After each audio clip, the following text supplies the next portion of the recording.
জামায়াতে ইসলামের নেতৃত্বাধীন নির্বাচনী জোটে যোগ দিয়েছে এনসিপি এবং এলডিপি। রোববার বিকেলে জাতীয় প্রেস ক্লাবের সংবাদ সম্মেলনে এই তথ্য জানান জামায়াতের আমির ডক্টর শফিকুর রহমান।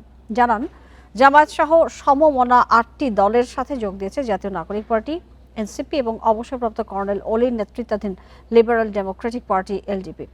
ডক্টর শফিক আরও জানান, এরই মধ্যে জোট সঙ্গীদের সাথে আসন বন্টন বিষয়ে সমঝোতা হয়েছে। জামায়াত ছাড়াও দলের অন্য দলগুলো হলো ইসলামী আন্দোলন, খেলাফত আন্দোলন, বাংলাদেশ খেলাফত মজলিস, নেজামে ইসলাম পার্টি, জাতীয় গণতান্ত্রিক পার্টি এবং বাংলাদেশ ডেভেলপমেন্ট পার্টি।